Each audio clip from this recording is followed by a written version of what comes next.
Dando al grupo número uno, de todas maneras, los participantes ya saben que me pueden interrumpir o aportar.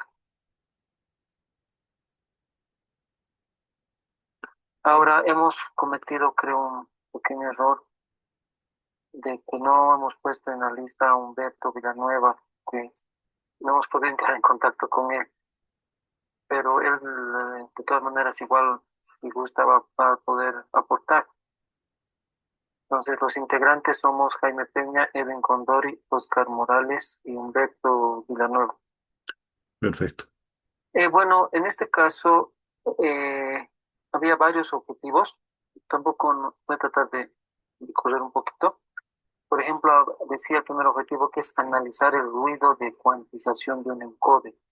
Nosotros sabemos que un encoder es un sensor de posición, de velocidad, muy utilizado principalmente en robots, ¿no? Entonces, hemos tratado de dar primero algunas definiciones teóricas, quizás para que esté más claro el trabajo. Por ejemplo, hemos dicho, queremos analizar el ruido de cuantización de un encoder, pero ¿qué es el ruido de cuantización?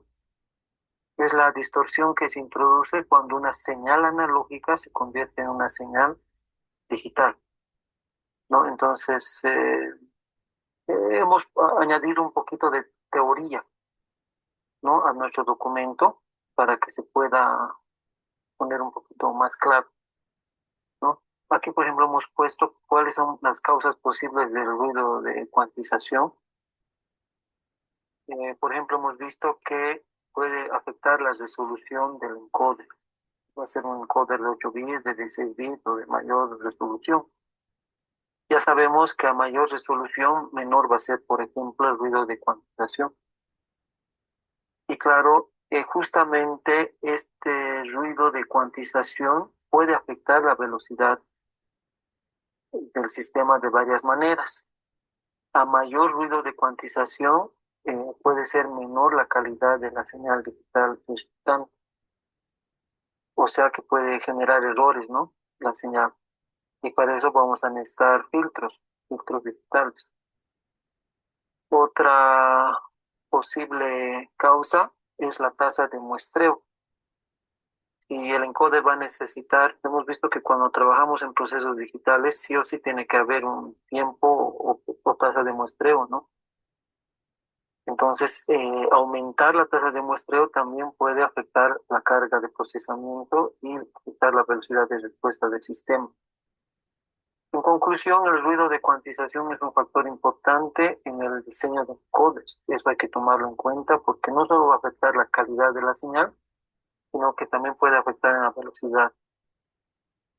El segundo objetivo es implementar un demodulador síncrono. Ya sabemos que los sensores LVDT son como una especie de transformadores que tienen un núcleo variable, un núcleo móvil, ¿no? Entonces, ahí está, ¿no? LVDT, como vemos aquí. Entonces, justamente estos sensores LVDT se utilizan para medir posiciones, desplazamientos lineales, ¿no? Y generan una señal eléctrica que puede ser una señal sinusoidal. Entonces, justamente el demodulador lo que va a hacer es querer recuperar la señal de salida del LVDT. Ahora, justamente esto es lo importante, ¿no? Que la señal de salida del LVDT es una señal alterna que va a representar el desplazamiento del núcleo. Entonces, justamente en los códigos que nos has proporcionado vamos a poder ver ese tipo de señales alternas. Eh, Justamente una de las tareas es diseñar un observador de seguimiento. En la primera clase tú habías hablado de que en sistemas de control podemos tener tanto controladores de estado o observadores, ¿no? En este caso estamos hablando de otro tipo de sensor analógico, que es un resolver.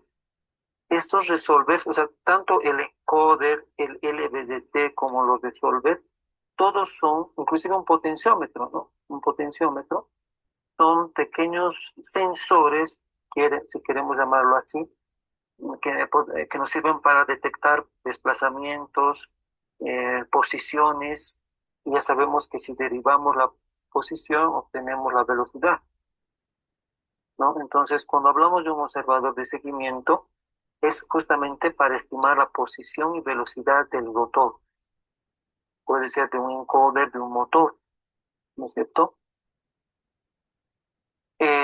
Bueno, estoy saltando algunas partes, pero que nosotros hemos puesto como un aporte teórico, No hay necesidad de que ¿ya? salte, si quiere puede continuar. Ay, ay, ay, ay. Bueno, aquí, por ejemplo, como una conclusión es que el diseño de este observador de seguimiento para el resolver, como en este caso, si hablamos de diseñar ya sea un observador o un controlador, habíamos aclarado que eso se hace cuando se hace un modelado eh, modelado en espacio de estado. No podemos hacer un modelado clásico, un control clásico con funciones de transferencia, sino el primer requisito es recurrir al control moderno y hacer un modelado en espacio de estado, donde obviamente tenemos ecuaciones de estado, ecuaciones de salida y tenemos un modelado matricial. Entonces, el primer paso para hacer este diseño de este observador es modelar el sistema y va a ser un modelado en espacio de estado. Y justamente como hemos hablado, el observador lo que hace es a partir de las salidas poder representar cualquier estado de las entradas. Y por eso tú mismo habías dicho que aquí podemos utilizar sensores, ¿no? Para eso, como observadores. Y en este caso el sensor va a ser el resolver, ¿no?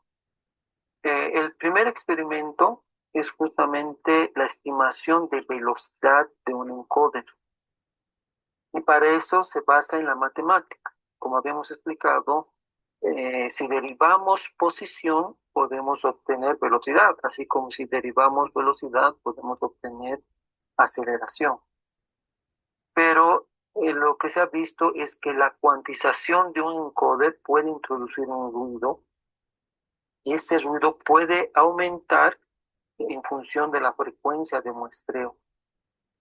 Entonces, justamente este es el primer experimento, ¿no? Es poder simular con la ayuda de código un movimiento y ese movimiento encontrar su velocidad, que va a ser una velocidad constante, y justamente observar la degradación de esta señal cuando se varía la resolución del encoder. Para esto tenemos este código donde se está poniendo como parámetros una frecuencia de muestreo de 1 kHz, un tiempo que va a ir de 0 a 1 segundo, una velocidad real de 10 radianes por segundo, ¿no? Y claro, en este caso se está haciendo una simulación de encoders a distintas resoluciones. Aquí vemos una resolución baja y una resolución alta, ¿no? Lo que nos va a dar también una posición cuantificada baja y alta, y al derivar vamos a tener por eso aquí tenemos el comando diff, que es justamente diferencial o derivada, para lograr la estimación de la velocidad. Y claro, luego es simplemente la visualización.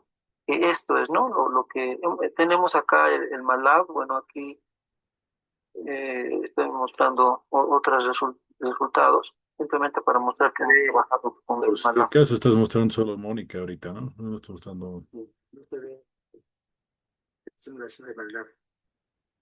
Ay, ay, ay, ay. ¿Ahorita se ve el código? No, no se ve nada, solamente la primera página de Mónica dice ahí, y frecuencia del sistema, la primera parte. Ah, ya, ya, ya, perdóneme, entonces no sé qué ha pasado, creo que me he cambiado de... ¿Pero todo lo demás me estaba mostrando o no? No, solamente eso. ¿Todo el tiempo? Sí, Sí. O sea, no estoy pudiendo, no he mostrado nada de la explicación, eh, tu explicación se ha pero, escuchado, pero no se ha visto. pero ¿por qué no me han dicho dónde están los de mi grupo? A eso yo no sabía, pero en todo caso, pasan las mejores familias, no hay problema. Lo que puede hacer es compartir pantalla. Escuchame nomás. Ahora sí, ahora sí, ahora sí. Yo estaba dejándolo tal como suponía que habían armado el grupo, ¿no? Pero ¿cómo vamos a hacer eso, pucha? ¿Cómo es, compañero? Le damos más tiempo al grupo uno, ¿no ve? No hay Sí, problema. sí, la- la No, página. pues, pero me tienen que avisar eso, apenas estoy empezando Ya, acá. bueno, ya no te preocupes, yo soy el profe aquí. Yo te doy más tiempo. Listo. Bueno, no, simplemente entonces estoy mostrando recién el documento que habíamos realizado Claro, lo que has explicado entonces que ahorita y, y y ahora sigo mostrando lo que es más lado, ¿no ve? Lo que te estaba faltando claro, ahora. estamos hablando del experimento número uno, que era el dilema de la estimación de velocidad con encoders. Y bueno, qué pena que no me hayan ayudado mostrando, diciéndome que estoy mostrando cualquier cosa, ¿no? De todas maneras, Pasa, pasa. aquí tengo el MATLAB y justamente como nos has facilitado el código,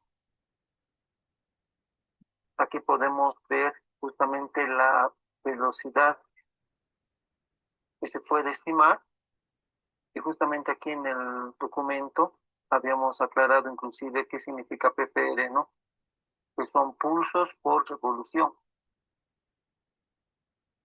Aquí tenemos la velocidad estimada uno para un encoder de 500 pulsos por revolución y la velocidad estimada para un encoder de 10.000 pulsos por revolución. Te cortaré un cachito ahí, Jaime, por favor, porque Ya, muchos de los compañeros tal vez no se ubiquen. ¿Se acuerdan que habíamos hecho el dibujo del disquito? Para tener una mayor cantidad de pulsos por revolución, tenemos que tomar en cuenta mayor cantidad de agujeritos, en otras palabras, ¿no? Entonces, cada agujerito te va a permitir medir un pulso más o menos, ¿no? Entonces, eh, esa medición es lo que estamos simulando ahorita con el MATLAB, ¿ya? Para que la gente que no se ha ubicado todavía hasta ahora.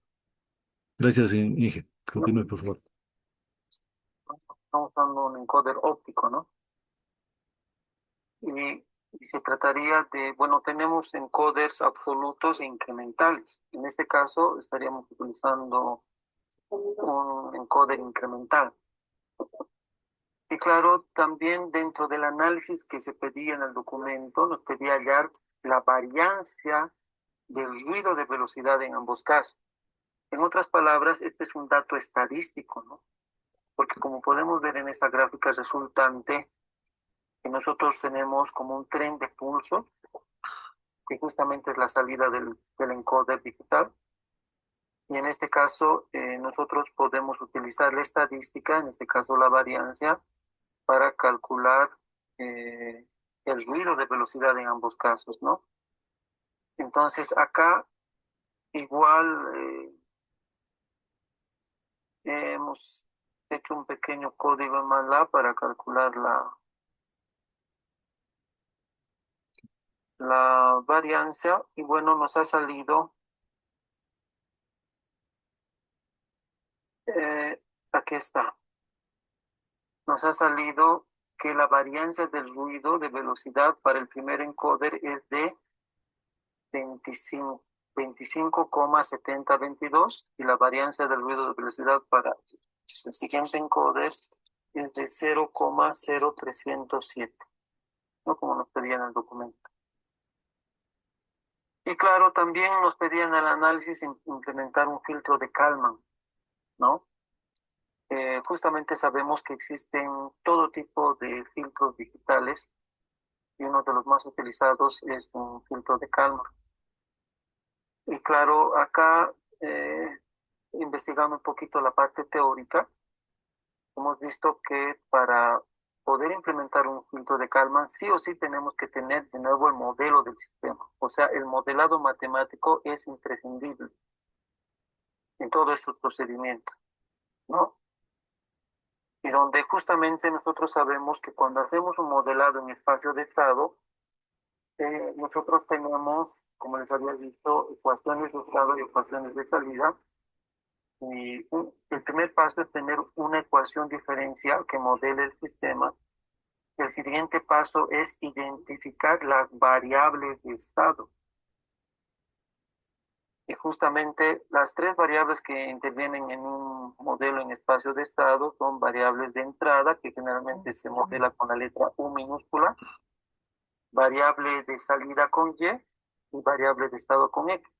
Y justamente aquí nos está indicando de que las dos variables de estado van a ser primera variable posición y segunda variable de estado va a ser velocidad, ¿no? Y también justamente tenemos que hacer la inicialización de las matrices del filtro de Kalman. En este caso, todo esto es teoría de modelado en espacio de estado. Por ejemplo, aquí habla que se deben definir las matrices de transición de estado,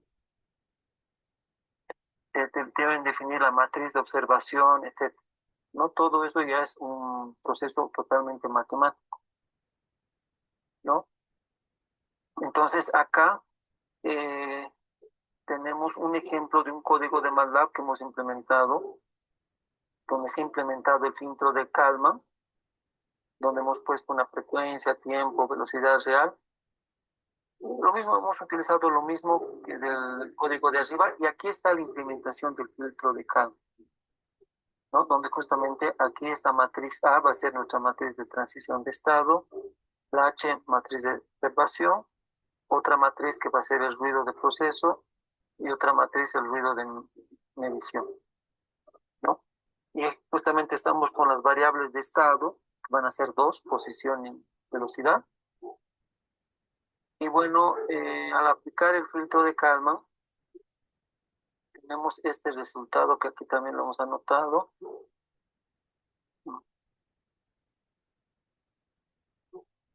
Aquí está, ¿no? Entonces ahí de color azul tenemos la velocidad estimada. Como estamos utilizando ya el filtro, en verde ya es la velocidad filtrada. Y con las líneas segmentadas que creo que no se notan mucho, tenemos la velocidad real. Acá está donde magnitud 10 radianes por segundo, la velocidad real, ¿no? Con líneas segmentadas rojas. Esto es para el primer encoder y esto es para el siguiente encoder.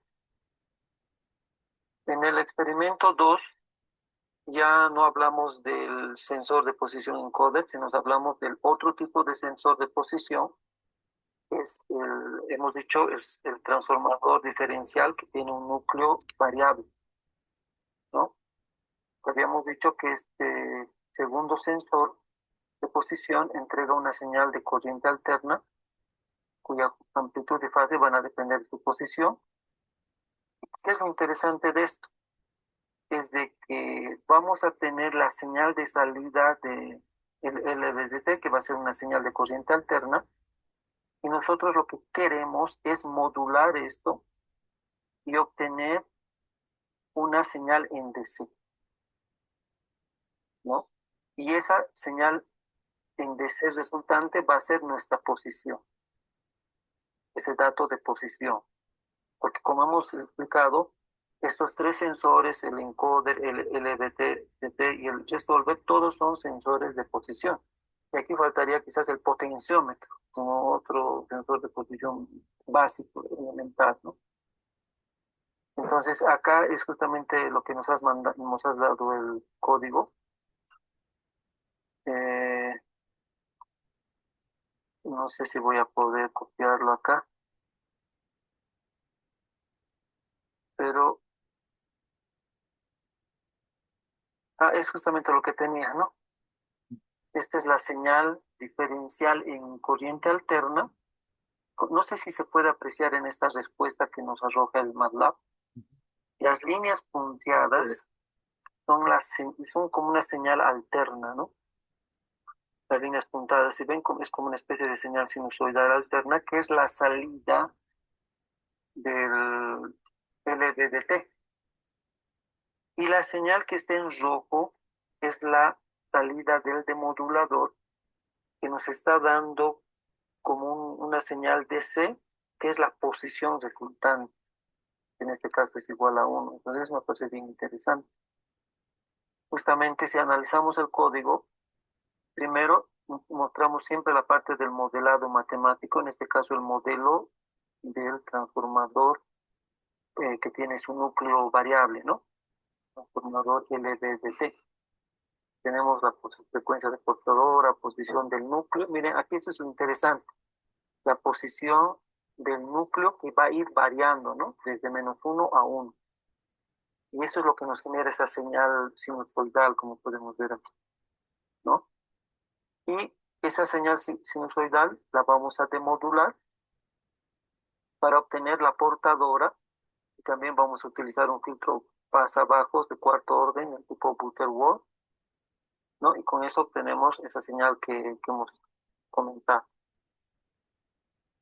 Aquí el experimento 3 es con otro tipo de sensor de posición, que es el resolver, que es un conversor, ¿no? Como ven aquí, un conversor resolver a digital. Y es algo similar, ¿no? En este caso tenemos, en este caso este resolver lo que se mide es tu ángulo real inicial y también la señal de entrada es una señal, como se ha explicado, señal de entrada sinusoidal, seno-coseno, tiene un detector de error y aquí es lo interesante que hay un lazo de control PI, porque hemos dicho que aquí vamos a utilizar un observador de seguimiento, ¿no? En este caso es un lazo proporcional integral, donde tenemos aquí la ganancia proporcional y la ganancia integral. Ya sabemos que la ganancia proporcional multiplica la señal de error y la ganancia integral integra la señal de error, ¿no? Entonces aquí tenemos igual el ángulo real, que en este caso es de 0,5 de color azul y el ángulo estimado es de color rojo. Bueno, eso es un poquito lo que hemos hecho. Esta última parte no hemos podido hacerla por completo por falta de tiempo, pero pienso que sí lo podemos hacer con un Excelente, poquito más de hecho. excelente. No sé del grupo antes de que pasemos a la etapa de preguntas si quieren complementar algo, tal vez Edwin o... Claro que sí, Magister. En el gráfico de la simulación del primer gráfico, en el encoder de los 500 pulsos por revolución, ahí simplemente aclarar, no ha sido de baja resolución y sus características son, ¿no? Mayor cuantización en posición, tiene cambios bruscos en la velocidad estimada y la varianza de ruido es más alta, ¿no? En cambio, en el encoder de 10.000 pulsos por revolución, esto trata de una alta resolución, bueno, tiene una menor cuantización, la velocidad es más cercana al valor real, la varianza de ruido mucho menor. Y también lo que mencionaba, el resultado esperado, ¿no? Al implementar el filtro de Kalman, el MATLAB, sus resultados han sido que la velocidad del Kalman es mucho más suave, ¿no? Y además que se elimina gran parte del ruido de cuantización. Ese es mi aporte, Magister. Perfecto. ¿Alguien más? No sé, del grupo.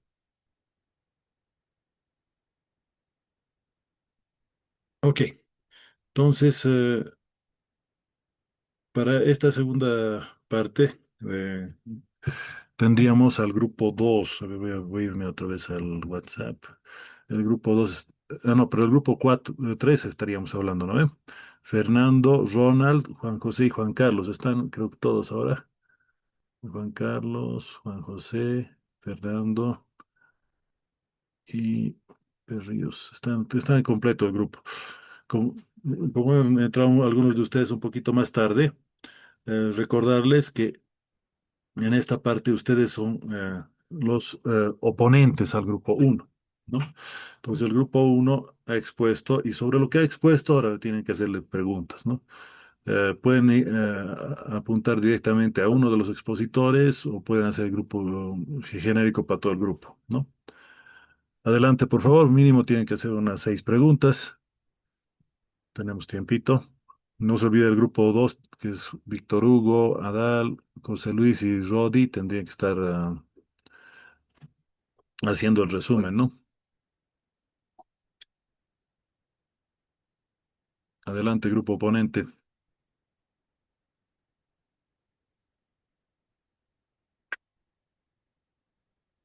No se peleen por preguntar. Noche, Magíster. Buenas, adelante. Vamos, Juan Carlos. Mi nombre es Juan Carlos Besíos y yo tengo una pregunta sencilla, o no sé si tan sencilla, pero lo que yo quiero que han hablado, digamos, el Magíster también, Jaime, sobre este tema que es muy importante del, del otro tipo, ¿no? Es más de cálculo. Eh, Aquí está mi pregunta, un ratito.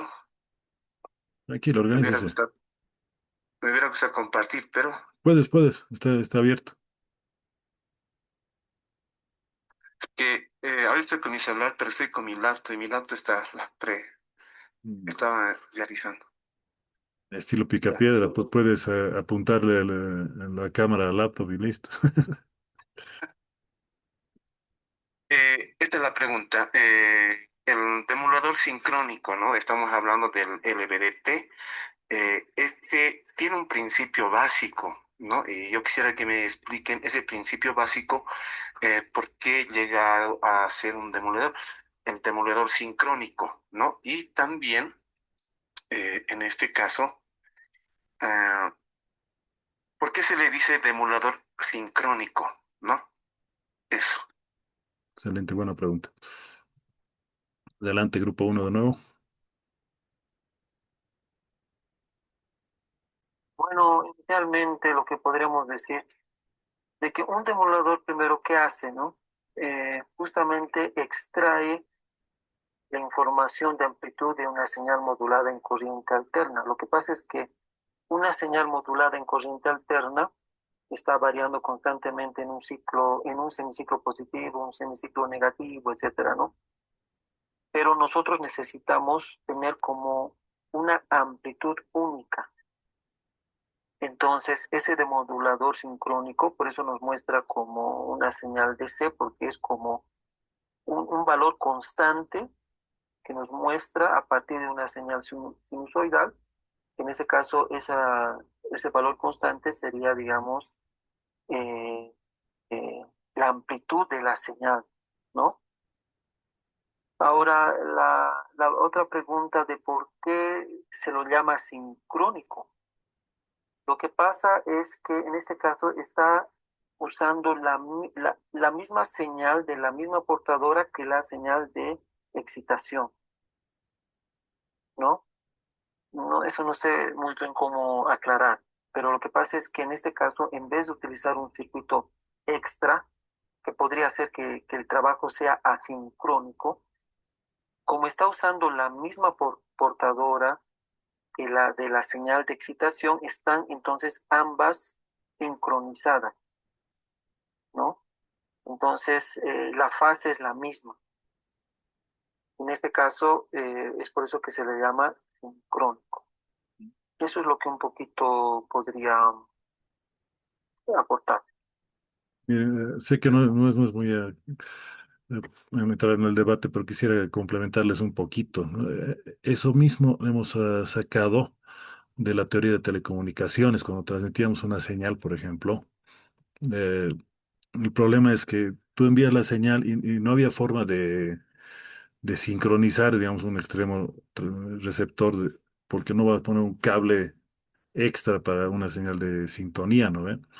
Entonces, el pulso del reloj, de acuerdo a la cantidad de bits que estamos haciendo en la modulación, iba a ser enviado al mismo tiempo en la señal, ¿no?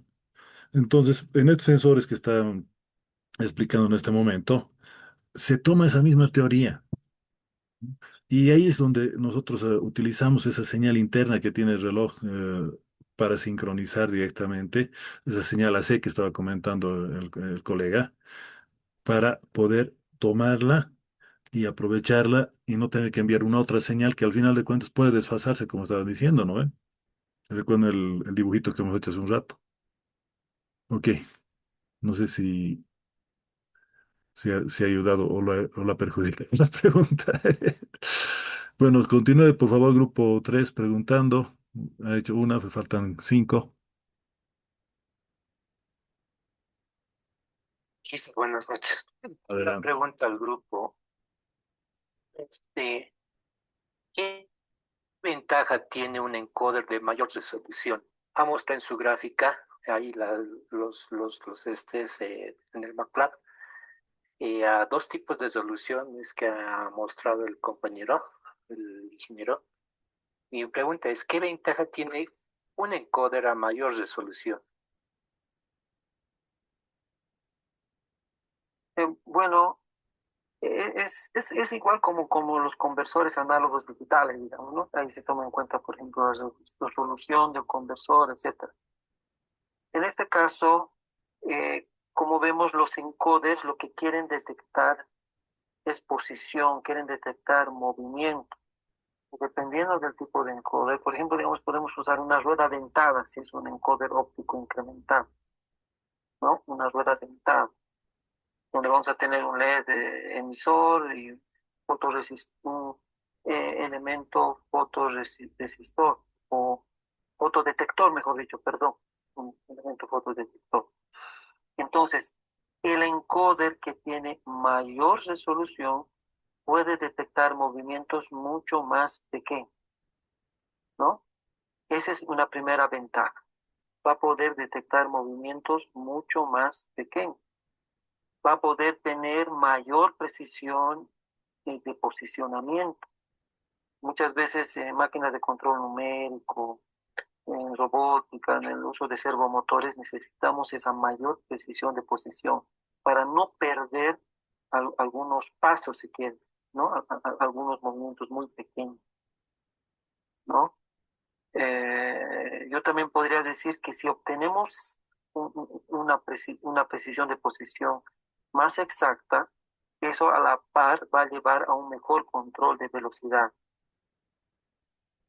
porque muchas veces cuando son encoders con menor resolución, se puede perder el control de velocidad cuando las velocidades son muy bajas, ¿no? Pero cuando tenemos una mejor resolución, podemos tener un mejor control de velocidad, incluyendo las bajas velocidades. Eso podría yo aportar, Eh, Jaime, te ayudaré un poquito en esa parte también. por favor. ¿Puedes presentar en la actividad 2, si no me equivoco, donde se encontró la varianza? Magister, ¿puedo aportar algo hasta Sí, mientras? adelante, Edwin. Son del grupo. Bueno, también es el mejor, bueno, una de las ventajas es el mejor desempeño en control de movimiento, como decía el ingeniero, ¿sí? Y también además mayor capacidad para bajas velocidades, ¿no? También tenemos también lo que es el mejor filtrado. Entonces acá también se puede, hablamos sobre Kalman, ¿no? Entonces la implementación de Kalman pues puede tener un mejor filtrado y una mejor estimación. Esos puntos serían también los que faltaba completar para esta respuesta. Bien, para los que no he podido estar en grupo especialmente, fíjense los dos resultados que ha sacado este grupo, que seguramente va a ser lo mismo que sacan ustedes. Miren, la varianza del primer codificador, ¿cuántos tenemos? ¿No? 25,7. El otro, 0,03, ¿no? Entonces, cuando le incrementamos a la mayor cantidad o mejoramos la resolución del encoder, vamos a tener menor variación. Y menor variación implica menor error también al mismo tiempo, ¿no? Gracias, Jaime. Gracias a ti. ¿Algún otro grupo que quiera? Una preguntita más de Adelante. Inge. Sí, ¿Me escucha, Inge? sí, sí, te En esa escuchamos. gráfica que ha mostrado el compañero, el Inge, ahí veo que también en la pregunta, es como una pregunta y también quiero salir de dudas. A ambos que ha calculado el INGE, existe un error, ¿no? En ambos gráficos. ¿En cuál sería el mayor error entonces en eso? Si aumentamos a mayor velocidad, tenemos más, me reduce el error menor o aumenta más. Adelante, grupo.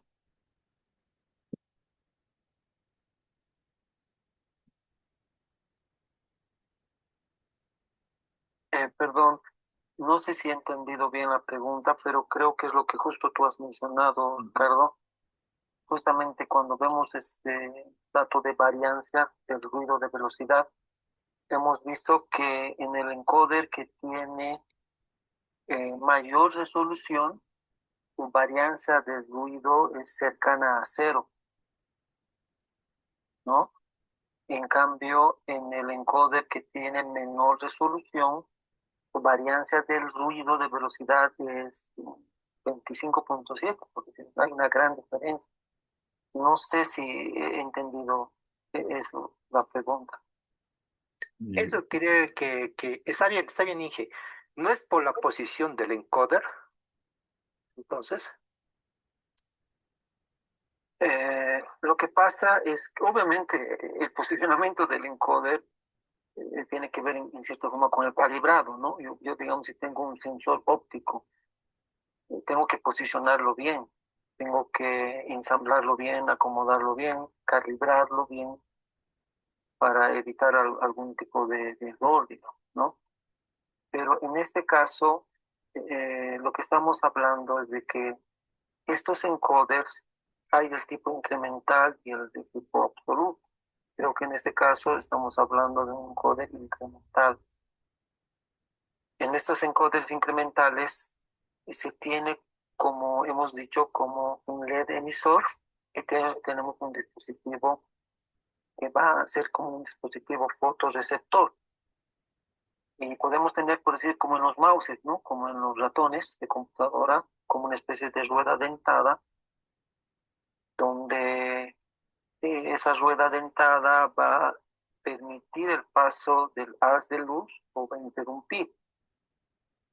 Entonces, en este caso estamos hablando de que la resolución va a ser que seguramente el diseño inclusive de esta rueda dentada va a ser que es un dispositivo mecánico, tiene que ser de mucha mayor calidad.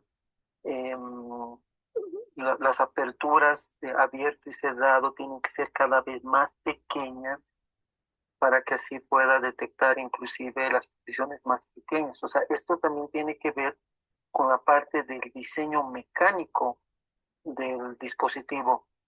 En este caso, por eso digo, depende, porque hay todo tipo de encoder, ¿no? Hay incrementales, absolutos, ópticos, magnéticos, etcétera. Entonces, para tener una respuesta exacta, depende también de qué encoder estamos hablando. Pero si hablamos del encoder del ejemplo, yo me animo a decir que tiene que ver también con la parte mecánica del dispositivo, cómo está diseñado mecánicamente. Bueno, también respecto a la pregunta, tal vez de forma general, eh, sabemos que cuando tiene menor resolución, la cuantización, al cuantificar, el proceso de cuantización, perdón, existe mayor error. Entonces se puede decir que cuando tiene menor resolución, tiene mayor ruido en la velocidad estimada, ¿no? Y también en la mayor resolución va a obtener menor error de cuantización y de esa manera podemos definir que el menor va a ser ruido de la velocidad que se estima. Ya, muchas gracias, Inge. excelente. Muy bien, Fernando. Entonces, continuamos, por favor, con las preguntas. Nos faltarían cuatro preguntitas más. Sí, buenas noches, Magister. Una consultita al compañero. Eh, ¿Qué diferencia hay entre un sensor ideal y uno real y cómo afectaría al lazo de realimentación?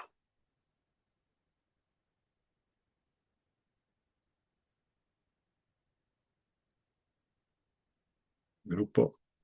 Bueno, eso también tiene un fundamento matemático.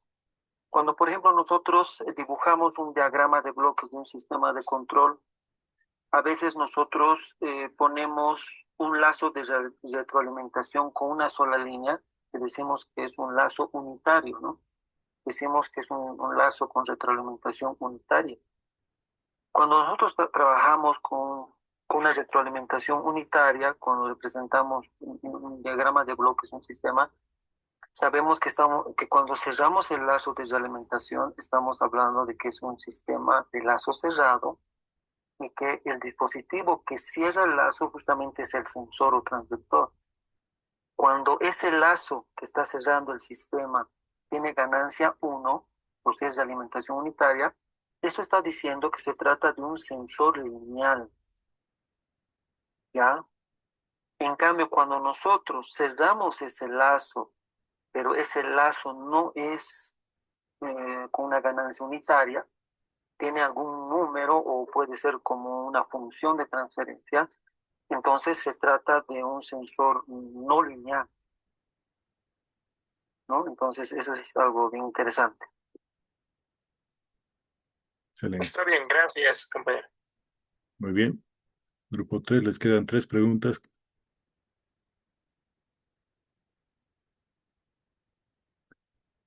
Ya no saben qué preguntar.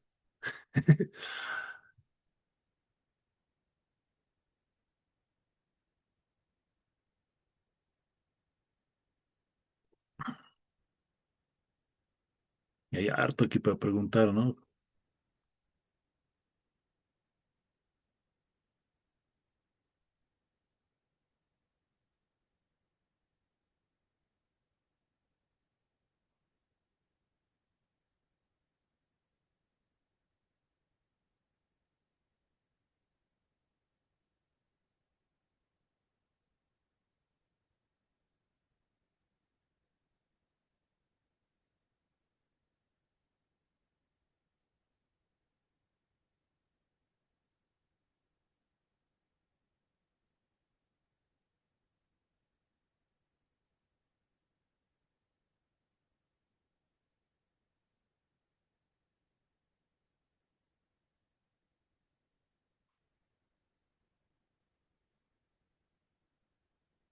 Bien, al final de la guía antes del anexo, yo les he colocado acerca de un modelado de errores utilizando series de Fourier.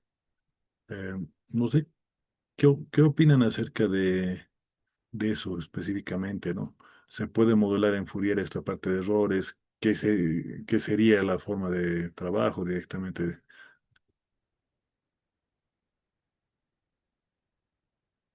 Porque Fourier, ya que el otro grupo no responde.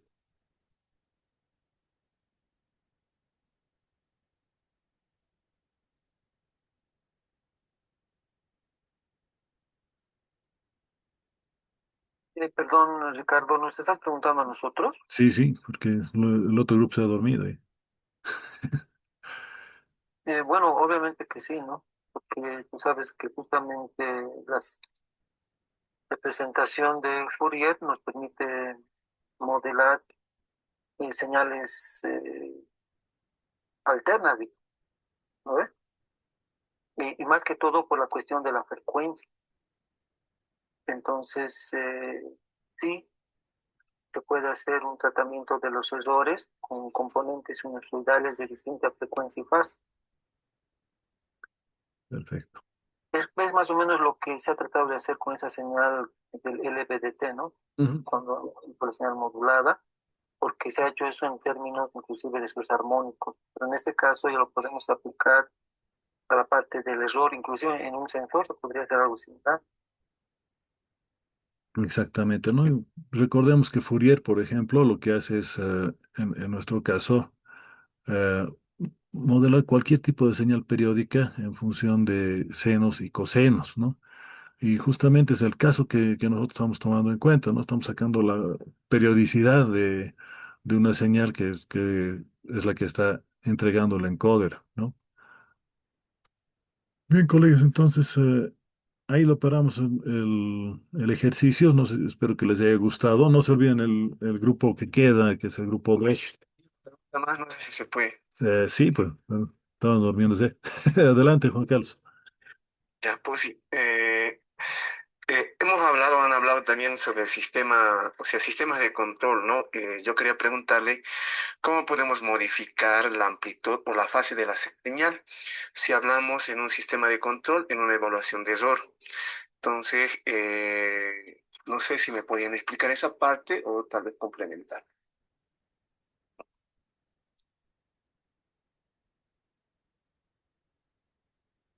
Alguien que no sea Jaime, pues él no va a estar acaparando todas las respuestas.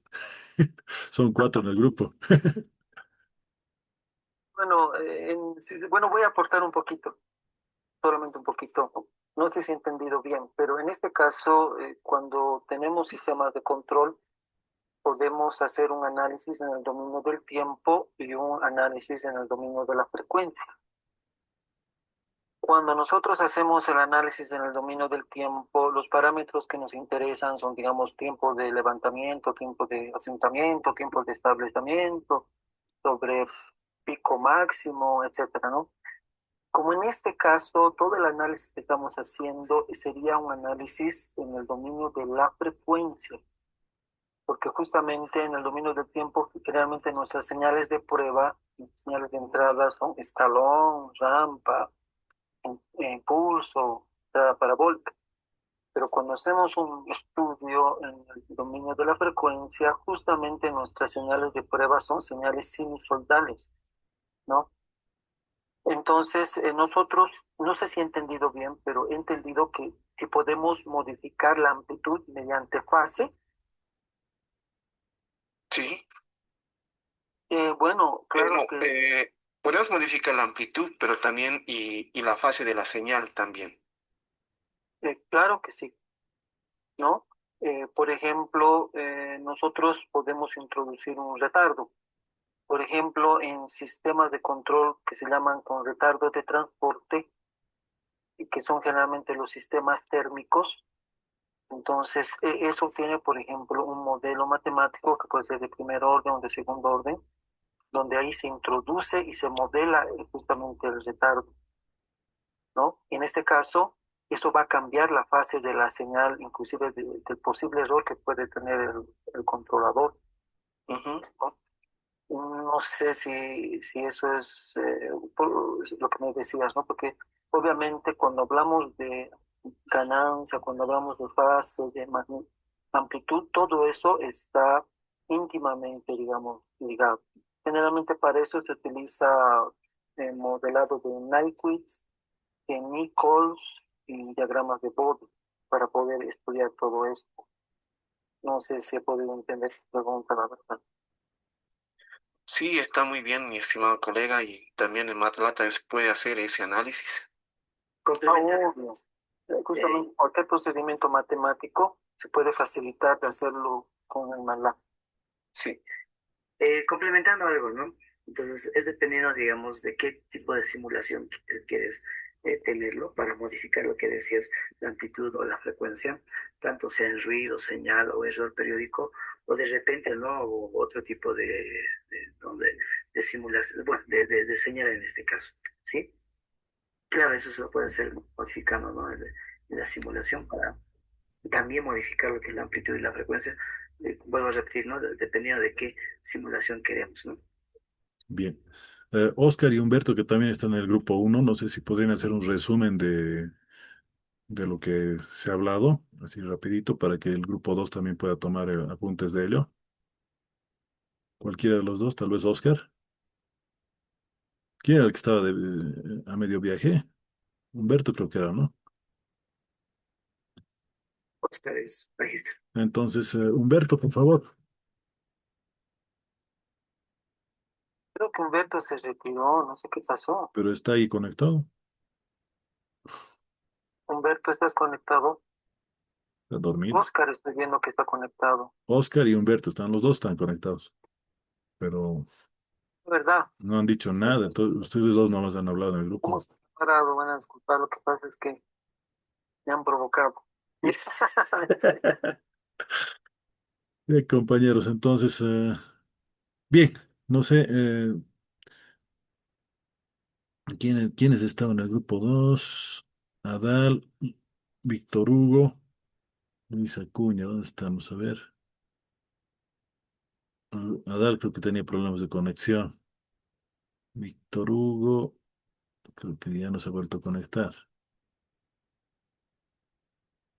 Acuña, Bueno, Acuña, a ver, no sé si podría estar el resumen tú. ¿Estás conectado, Luis Acuña? Inge, sí, sigo conectado, Inge. ¿El resumen se lo va a enviar por WhatsApp o cómo va a ser el envío, Si Inge? gustan por WhatsApp, pero en realidad hemos dicho a la plataforma, ¿no? Claro que para toda la clase le serviría el resumen, así que no estaría de más que lo envíes. Bueno, el grupo también. ¿Hasta Pero cuándo va a ser el envío, Inge? hasta mañana, se supone que ya han hecho ahorita. Pero más o menos el resumen de lo que has visto hasta el momento, podrías comentarnos, así como conclusión. Eh,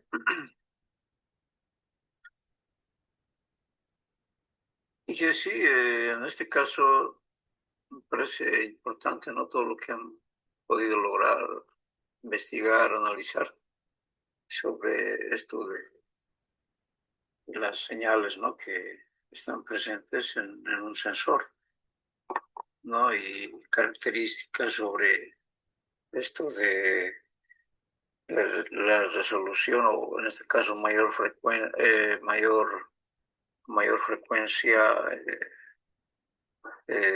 baja lo que es el tema se llama esto de la torsión, ¿no? Y a baja resolución tenemos una alta, una alta, como dijo, Varianza. sí, ¿no? Eso, ¿no? También han hablado sobre esto del LVDT, ¿no? En el cual también se han podido generar, ¿no? Señales utilizando MATLAB. Y luego también han podido hablar sobre esto del EDDC también, ¿no? Eso más que todo, Inge. Perfecto. Muchas gracias, José Luis. Eso mismo tiene que estar plasmado en un documentito, ¿no? Sí, Bien, sí, sí. colegas, entonces les agradezco. No sé si qué les ha parecido esta dinámica. Eh, repito, es más para el área de humanística, ¿no? Pero creo que en nuestra área técnica también podemos utilizarla, ¿no? Lo he utilizado generalmente en clases presenciales, pero bueno, ahora, mira la hora que se conecta Rodi. Ya hemos acabado la discusión, Rodi. Era del grupo 2 también, ¿no? Entonces, compañeros, un par de cosas, ¿no? La primera, bueno, nos tendríamos que vernos ahora el día miércoles, ¿no? Y resulta que, si se han enterado, el día viernes nos han puesto feriado a nivel Bolivia. Como es virtual, podemos pasar nomás. Depende de ustedes, ¿no? La otra opción sería recuperarlo un jueves o un domingo o el otro día durante la semana, ¿no? Para no chauquearles una clase. Vayan pensándolo y el miércoles me avisan. ¿Listo? Para ver si hacemos una clase más larga el sábado. Alguna cosa de eso podemos hacer, ¿no? Entonces, ahí acabamos el día de hoy. Si es que no hay alguna consultita, algún comentario. Sí, adelante. Adelante. Sí, las tareas van a ser igual, de la misma manera como se trabaja evaluación, tarea y foros. Sí, Ahí sí, se sí. va a hacer El, como fo- estamos haciendo. el foro y la subida de esta tarea 2 que han hecho ya, lo voy a habilitar mañana para que no, como tienen que presentar la tarea uno mañana, para no acumularles de trabajos, ¿no? Mañana a esta hora más o menos la voy a publicar, tanto el foro como la tarea 2. Bueno, la tarea 2 ya la han hecho, ¿no? Y un cuestionario que tiene que hacerlo hasta el día miércoles de la próxima semana, ¿no? Entonces vamos a tener 4 días para hacer ese cuestionario. Esta tarea que ya lo hemos hecho hoy, o sea, la vamos a colocar directamente en la plataforma. Directamente lo suben a la plataforma, ¿no? Obviamente la gente que no se ha conectado o que no ha podido estar en algún grupo, creo que caso de Grover, ¿no? Grover no has estado en un grupo, ¿o sí? No, no, Inge. ¿no? Entonces, la gente que no se ha podido colocar en uno de los grupos, bueno, entonces pues va a tener que hacer nomás solito la tarea, como hemos hecho la tarea uno. Los del grupo 2, lo único que tienen que hacer es preguntas que han hecho, tienen que transcribirlas en un documentito y eso subirlo a la plataforma. Y los del grupo 3, que ha sido representado solamente por José Luis en este caso, Malinga Acuña, ellos simplemente van a subir el resumen, ¿no? Ahora, es buena voz la que ha dicho Acuña, que nos va a pasar sus eh, resumen al grupo y me gustaría también que las preguntas igual las suban al grupo, ¿no? Para que puedan tener todos.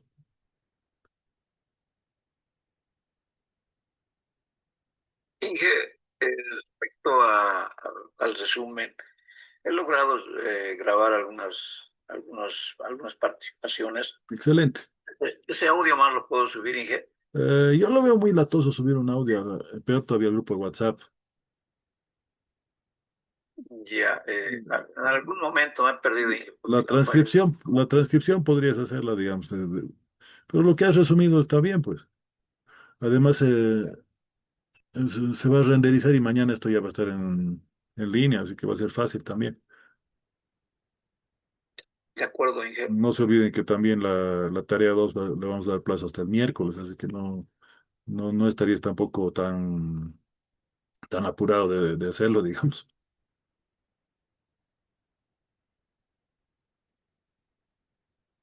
Además, no solito, ¿no? Por si acaso, todo el grupo, y ahí voy a ver el listado de la gente del grupo que ha trabajado, ¿no? O sea, supuestamente eran cuatro ustedes también, ¿no ven? Muy bien, colegas, entonces, ahí acabamos hoy día. Hemos metido la maratónica de las 4 horas. Entonces, bueno, que lo que les queda del fin de semana les sea provechoso. Y bueno, conmigo nos vemos el miércoles, otra vez de manera asincrónica virtual, ¿no? Sincrónica, pero voy a parar ahí la grabación.